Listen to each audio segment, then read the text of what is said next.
Hello. आज हम पढ़ने जा रहे हैं भाई न्यूक्लियर मैग्नेटिक रेजोनेंस स्पेक्ट्रोस्कोपी, जो कि सिर्फ हम आज पहला लेक्चर है तो इंट्रो पार्ट से शुरू करेंगे।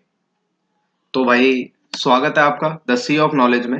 मैं एसएसआर आज आपको पढ़ाने जा रहा हूँ एनएमआर।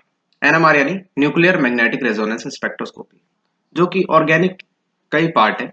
ठीक है, और ऑर्गेनिक स्पेक्ट्रोस्कोपी भी इसको कहा जाता है।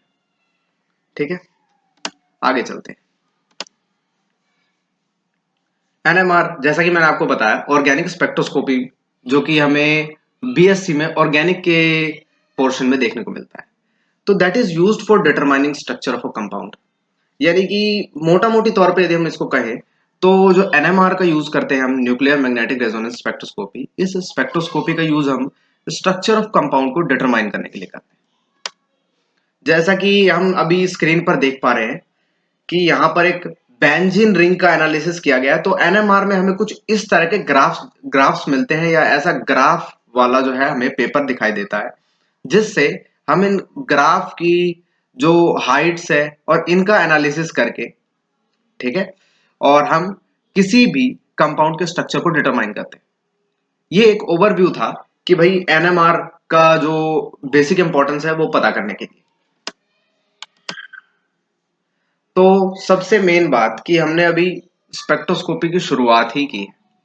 ठीक है, ज्यादातर बच्चों को पता नहीं है कि स्पेक्ट्रोस्कोपी क्या होती है, तो हम बेसिक से शुरुआत कर रहे हैं कि भाई व्हाट इज स्पेक्ट्रोस्कोपी। तो स्पेक्ट्रो, यहां यदि हम स्पेक्ट्रोस्कोपी को स्प्लिट कर दें तो स्पेक्ट्रो मतलब होता है लाइट और स्कोपी मतलब होता है एनालिसिस। ठीक है, लाइट का एनालिसिस किसी एक पर्टिकुलर फिनोमिनन के बाद। तो यहां पे एनालिसिस का बेसिकली मतलब क्या है? तो एनालिसिस का मतलब है यहां पर कि पहले जो लाइट है वो किसी भी मॉलिक्यूल पे कैसे इंसिडेंट हो रही है। दूसरा मतलब कि भाई लाइट इंटरैक्ट कैसे कर रही है। मान लो कि भाई किसी भी एक मॉलिक्यूल पे लाइट कैसे फॉल हो रही है, और उसके बाद उस लाइट के इंटरैक्शन में, लाइट और मॉलिक्यूल के इंटरैक्शन में मतलब क्या कैसे इंटरैक्ट कर रही है। ठीक है, अलग अलग तरह की लाइट्स या स्पेक्ट्रो जो भी हम ईएमआर पढ़ते हैं, या अलग अलग तरह की लाइट्स जो होती है वो अलग अलग तरीके से मॉलिक्यूल को जो है इंटरैक्ट करती है। दूसरी चीज, तीसरी मतलब कि क्या चेंज दिखता है नेचर में, लाइट के नेचर में और मॉलिक्यूल के नेचर में। यानी कि इंटरैक्शन के बाद एज अ रिजल्ट जब हम देखते हैं कि भाई क्या हो रहा है, जो रिजल्ट हम देखते हैं उसको एनालाइज करना, इन तीनों क्वेश्चनों को एनालाइज करना ही स्पेक्ट्रोस्कोपी के एनालिसिस का मतलब है। तो बेसिकली हमने यहां पर जो डेफिनेशन लिखी है, spectroscopy is the study how energy radiated matter interact. यानी कि स्पेक्ट्रोस्कोपी क्या है? स्टडी है जो एनर्जी है वो रेडिएट होने के बाद मैटर से कैसे इंटरैक्ट करती है। इस चीज की स्टडी क्या है? स्पेक्ट्रोस्कोपी है। अब सबसे मेन बात कि स्पेक्ट्रोस्कोपी में जो मेन फंक्शन था वो किसका था? लाइट का। ठीक है, तो हम कुछ लाइट के पोर्शन के बारे में पढ़ेंगे, जिसमें हम देख पा रहे हैं कि लाइट क्या है? एक इलेक्ट्रोमैग्नेटिक रेडिएशन है, ईएमआर है या ईएम वेव है। हम वेव भी कहते हैं, पार्टिकल नेचर भी दिखाती है लाइट। ठीक है, बट यहां पर बेसिकली हम ईएमआर, इलेक्ट्रोमैग्नेटिक रेडिएशन के कुछ इंपॉर्टेंस के बारे में पढ़ेंगे, जो कि स्पेक्ट्रोस्कोपी के लिए इंपॉर्टेंट है।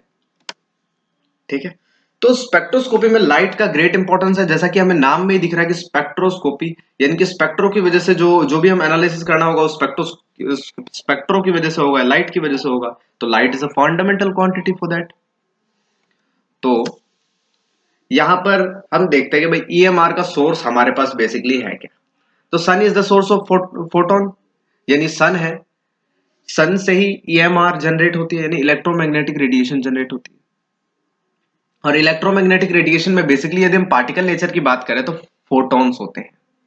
ठीक है, जो फोटॉन होते हैं वो ट्रैवल करते हैं डिफरेंट डिफरेंट वेवलेंथ से। ठीक है, अलग अलग वेवलेंथ से फोटॉन जो है ट्रैवल करते हैं, तो अलग अलग वेवलेंथ की लाइट बन जाती है। ठीक है, so that the group of wavelength is called EMR. तो भाई अलग अलग उसमें बहुत सारे फोटॉन्स होते हैं जो कि अलग अलग वेवलेंथ से ट्रैवल कर रहे होते हैं। तो वो है तो नहीं कि भाई क्या अलग अलग फोटॉन्स जो है अलग अलग वेवलेंथ से ट्रैवल कर रहे हैं। तो ये चीज हमें सेपरेट तो दिखाई देती नहीं, सब तो एक मिक्सचर के अंदर होता है। तो उस मिक्सचर या ग्रुप ऑफ वेवलेंथ को हम क्या कह देते हैं, ईएमआर, यानी इलेक्ट्रोमैग्नेटिक रेडिएशंस। ठीक है, जिसमें सारी तरह की जो रेडिएशंस है वो मिक्स्ड रहती है या ग्रुप्ड रहती है। अब टाइप्स ऑफ ईएमआर, तो भाई अलग अलग वेवलेंथ के बेसिस पे हम ईएमआर के टाइप्स को डिफाइन करते हैं कि इलेक्ट्रोमैग्नेटिक रेडिएशन कितने टाइप की होती है। तो the EMR differentiated into the following parts with respect to wavelength, यानी वेवलेंथ के बेसिस पे इन्हें अलग अलग पार्ट में बांटा गया है। सबसे पहले है गामा रेज, उसके बाद X rays, then UV rays, visible rays, infrared rays and microwaves, और रेडियो वेव्स भी है। सबसे मेन बात, यदि हम कंपेयर करें कि एनर्जी ऑफ रेडिएशन को, कि भाई किस रेडिएशन के पास या किस पर्टिकुलर वेवलेंथ की लाइट के पास सबसे ज्यादा एनर्जी है, तो हम देख सकते हैं कि प्लैंक रेडिएशन लॉ के according E is equal to H nu, तो यहां पर हम देख पा रहे हैं, और न्यू को हम कह सकते हैं एच सी बाय लैम्डा। तो बेसिकली जब हम यहां पर देखेंगे, स्क्रीन पर हम देखेंगे, ठीक है, तो यहां पर हम सीधा सीधा देख पा रहे हैं कि जो एनर्जी है किसी भी एक पर्टिकुलर वेवलेंथ के लिए वो न्यू यानी फ्रीक्वेंसी के डायरेक्टली प्रोपोर्शनल है। Directly proportional in the sense कि जब एनर्जी बढ़ेगी, फ्रीक्वेंसी बढ़ेगी, तो उसकी एनर्जी भी बढ़ेगी। बट वेवलेंथ के इनवर्सली प्रोपोर्शनल है एनर्जी, यानी जब वेवलेंथ कम होगी तो एनर्जी की वैल्यू ज्यादा होगी। ठीक है, इनवर्सली प्रोपोर्शनल और डायरेक्टली प्रोपोर्शनल का मतलब हम पिछले प्रीवियस क्लासेस में पढ़ चुके हैं, तो इसमें ज्यादा एनालिसिस की जरूरत नहीं है। अब the next thing is what,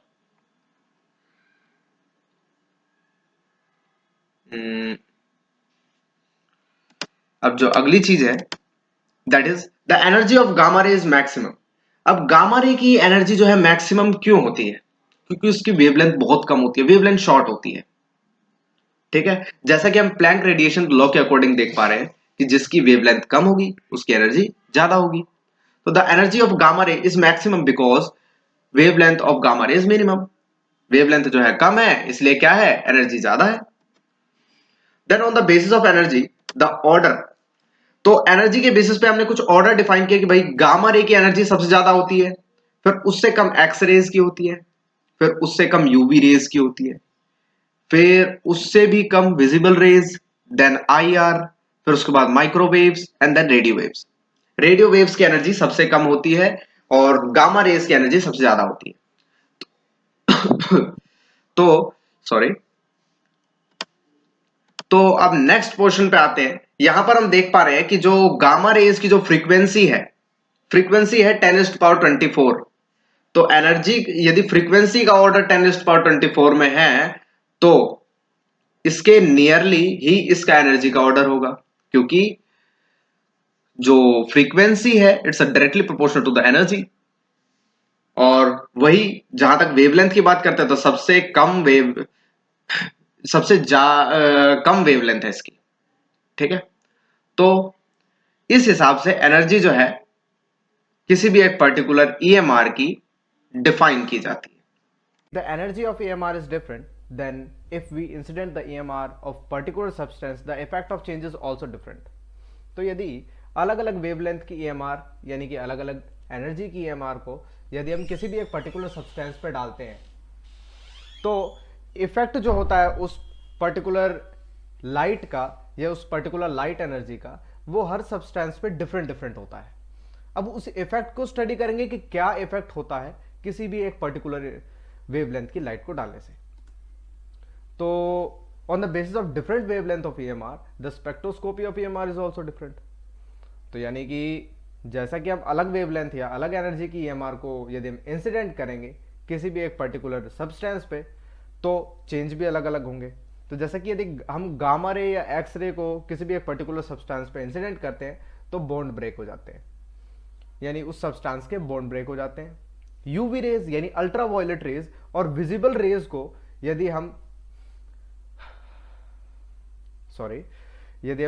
UV rays और विजिबल रेज को इंसिडेंट कराते हैं एक पर्टिकुलर सब्सटेंस पे, तो इलेक्ट्रॉनिक ट्रांजिशन शुरू हो जाते हैं। यानी कि यदि हम जो इलेक्ट्रॉन जो है ग्राउंड स्टेट पर है वो अपने एनर्जी गैप को फिलअप करके एक्साइटेड स्टेट में चला जाता है। जैसा कि हम एक पर्टिकुलर लोवेस्ट एनर्जी इलेक्ट्रॉन की बात करते हैं, तो जो लोवेस्ट एनर्जी इलेक्ट्रॉन होगा, देखो जैसे कि यहां पे है, in UV visible range having amount of energy to fulfil energy gap. यानी यूवी और विजिबल जो रेज होती है उनके पास इतनी एनर्जी होती है कि वो इलेक्ट्रॉन के होमो और लूमो के जो एनर्जी गैप होता है उसको फिल कर देती हैं। ठीक है, जैसे ही यूवी रेज किसी भी लूमो में एग्जिस्टेड इलेक्ट्रॉन पे पड़ती है तो वो एक्साइट होके होमो में चला जाता है, यानी हाईएस्ट ऑक्युपाइड मॉलिक्यूलर ऑर्बिटल में। ठीक है, तो जैसा कि होमो में उनकी जो स्टेबिलिटी होती है वो कम होती है तो वो वापस अपने लूमो में आ जाते हैं एनर्जी एमिट करते करते। ठीक है, अब आ जाते हैं इंफ्रारेड रेज क्या क्या करती है, बॉन्ड वाइब्रेशंस क्रिएट करती है। यदि हम किसी भी सब्सटेंस पे आईआर इंफ्रारेड रेज डालते हैं तो बॉन्ड वाइब्रेशंस क्रिएट होते हैं, यानी बॉन्ड में वाइब्रेशंस क्रिएट हो जाते हैं।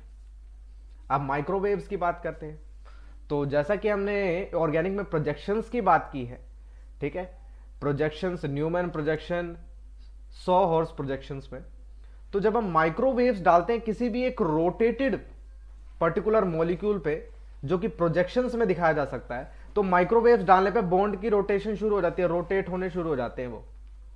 और रेडियो वेव्स की इंपॉर्टेंस हम इसी पर्टिकुलर ईएमआर में पढ़ेंगे जिससे न्यूक्लियर स्पिन ट्रांजिशंस शुरू हो जाते हैं।